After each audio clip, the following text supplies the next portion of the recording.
What's up, Chiefs Kingdom? Today we're tackling the story that's got everybody talking. The Chiefs being urged to add a 3,000-yard tight end in the middle of swirling Travis Kelce retirement rumors. Yeah, that's right. The idea is, bring in a proven veteran who can give Mahomes another trusted weapon and, maybe more importantly, lighten Kelce's load down the stretch. Is this a smart move or an overreaction to a slow October? Let's break it all down. The rumors, the reality, and what this could mean for Kansas City's path back to another Lombardi. And hey, if you're new here, hit that subscribe button. We're on the road to 5,000 subs, and your support keeps the red and gold news rolling every single day. Let's rewind for a second.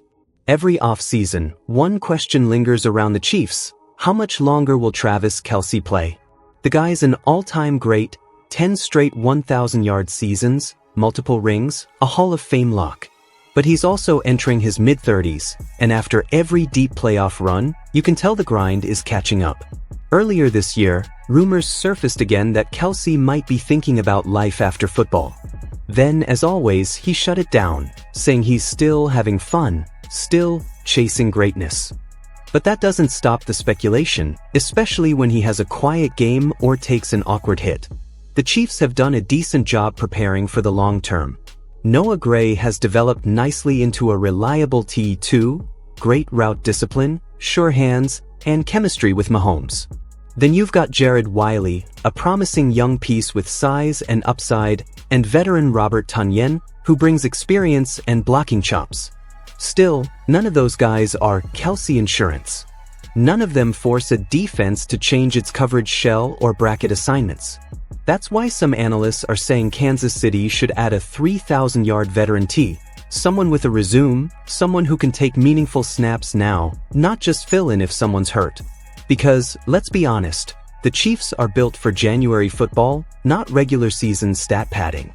The name of the game is longevity and playoff readiness.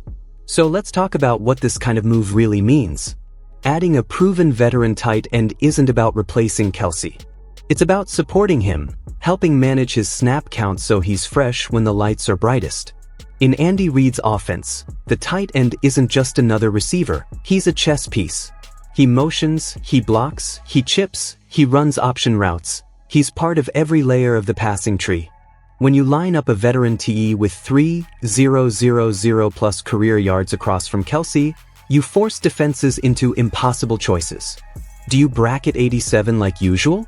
Fine, that leaves a one-on-one for a guy who's been beating safeties for nearly a decade. Do you stay in nickel? Good luck stopping the run when both tight ends can seal the edge.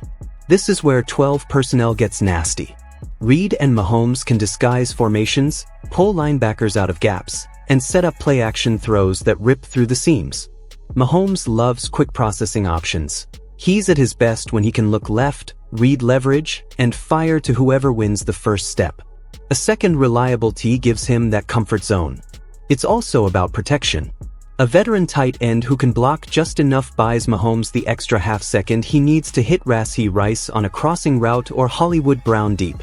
It's not flashy, but it's how you win playoff games when margins are razor thin. And don't underestimate the locker room effect. Having another veteran presence, someone who's been through wars, helps the younger guys like Wiley and Rice see how preparation looks at an elite level. Kelce sets that tone already, but having another professional in that room reinforces it. If this move helps Kelce stay healthy and sharp for another deep playoff run, worth every penny. So who fits the bill? The 3,000-yard veteran T label points to a handful of names across the league.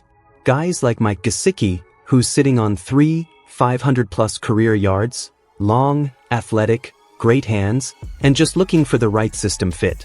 A player like that could walk into Kansas City and contribute immediately as a red zone threat and middle field safety valve.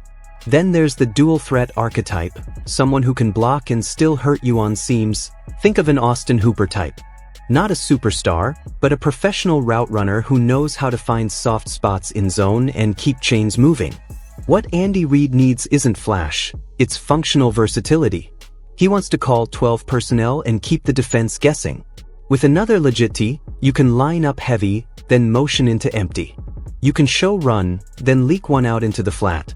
It's all about creating stress on defenders. And let's not forget Mahomes' trust factor. He's not throwing you the ball unless you're where you're supposed to be, on time. Veteran tight ends understand that rhythm. They read leverage the same way Mahomes does. That kind of football IQ doesn't show up on a stat sheet, but it's the difference between a punt and a touchdown drive. If Kansas City does make a move, expect Reid to install a special sub-package, 8 to 10 plays built for the newcomer. Think leak, stick nod, boot slide, and Y cross. You build chemistry slowly, expand as comfort grows, and suddenly by December, Mahomes has another trusted option when defenses collapse on Kelce. Now, fans are split on this.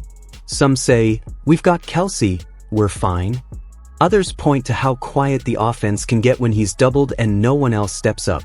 The national media loves this narrative. Is this the beginning of the end for Kelce?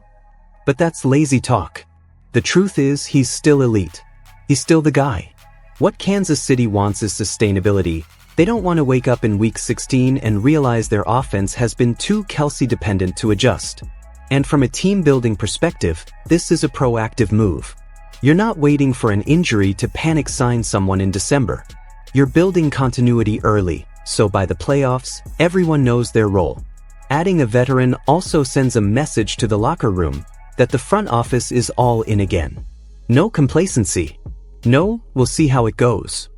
You tell Mahomes, "We're arming you for another run," and you tell the league, "We're not going anywhere." Fans will always love Kelce, but most of them would agree, anything that helps keep him healthy and productive longer is worth exploring. Let's zoom out to the AFC battlefield. You've got Baltimore bullying people with physical fronts. Cincinnati getting healthy again with Burrow slinging it. Buffalo retooling their offense. Miami's speed stressing every coverage shell. It's a minefield. Against these defenses, you win not by speed alone, but by consistency, controlling the middle of the field, converting third downs, and finishing red zone drives. Tight ends are the secret sauce in all of that. When safeties sit back and linebackers get spread out, those short seams and curls decide the game. Look back at recent playoff history. The teams that survive January have that second, reliable mismatch.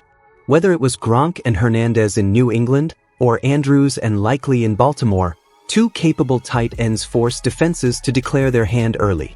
For Kansas City, adding another veteran T isn't luxury, it's insurance. One more dependable weapon means one less what if when the postseason hits. So here's where I stand. Yes, the Chiefs should absolutely explore adding a 3,000-yard veteran tight end.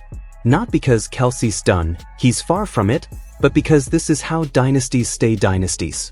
You build depth before you need it. It's a smart, forward-thinking move. It protects Kelce, expands Reid's playbook, and gives Mahomes another weapon when games slow down and every yard feels earned. Even if it's a one-year deal, even if the guy only catches 25 passes, those could be 25 game-changing snaps. 3rd and 6 conversions. Red zone fades. Seam shots when defenses are bracketing everything else. That's how you win championships. So, Chiefs Kingdom, what do you think? Should Brett Veach pull the trigger and bring in another tight end now, or keep faith in the current group? Let me know your take. Alright fam, that's gonna wrap it up for today's video. If you enjoyed the breakdown and want more daily Chiefs talk, rumors, and fan reactions, hit that subscribe button and join our push to 5,000 subs.